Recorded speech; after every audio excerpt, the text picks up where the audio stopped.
Salam alaikum, Monsieur le Président, Messieurs les ministres, honorables députés, chers collègues, maa ngi leen di nuyu. Dëgg ngeen bëgg a xam, wante ñun tamit dëgg lañ bëgg a xam. Nous voulons la vérité. Et je vous en donne notre parole. Sauf que la seule différence, que nous voulons toute la vérité.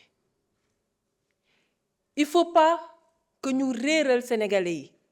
Parce que ñoo yore seen baat ay divergence am na manque d'incompréhension bu réel bu sincère am na ci lii nga xamante ne ñu ngi ko bëgg a def mais lu ko waral ñàkk a diisoo ñàkk a waxtaan ak ñàkk a expliquer lu leer lu sénégalais yi mën a nangu moo ko waral parce que nit dina nekk ci dëgg nit dina nekk ci dëgg wax li mu bëgg mais leeralu ko nit ñi opposé wu ci te dafa mel ni loolu dinañu dal ci biir assemblée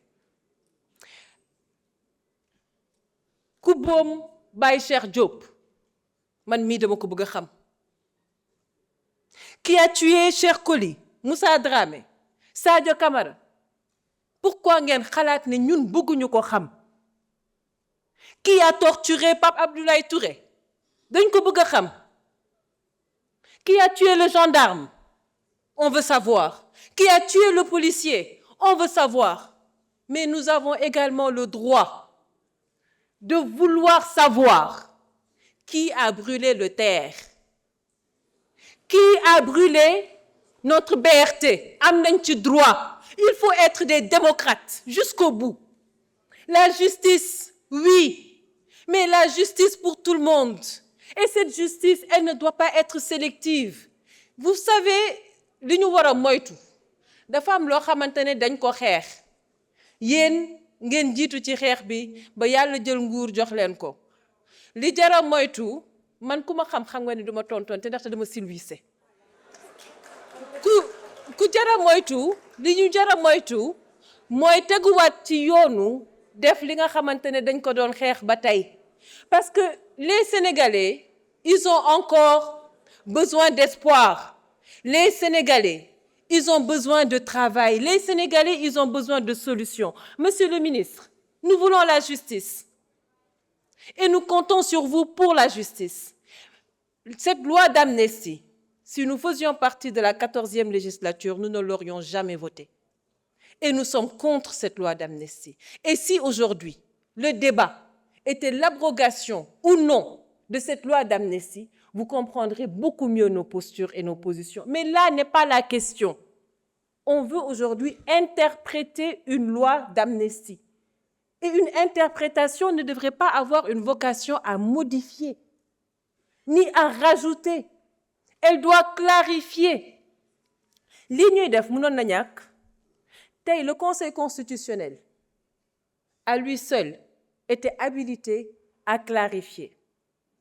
Le Conseil constitutionnel mënoon na tey clarifier ne loi d'amnistie bi concerne na tel crime concerné wu ko tel crime concerné wu ko su ko defee ñëpp xam lu leer mais bu leen bañal une partie de la population leur droit de vouloir connaître toute la vérité.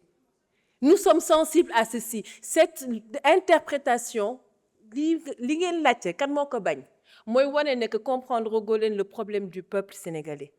La majorité sont en train de se demander pourquoi eux non plus n'ont pas droit à la justice, pourquoi eux non plus n'ont pas droit à la vérité. Moo tax Sénégalais yi ginnaaw bi ñu bëggee seen dëgg bëgg justice bëgg jàmm bëgg baalante loolu tamit dëgg la. Vous savez, en Afrique du Sud ils l'ont fait mu tuddoon vérité et réconciliation. Aujourd'hui on vous propose de mettre en place une commission vérité et réconciliation te mu am yoon boo xamante ne foofu lay jaar parce que pour que la vérité soit rétablie il faut que les faits soient clairs, ça va de soi.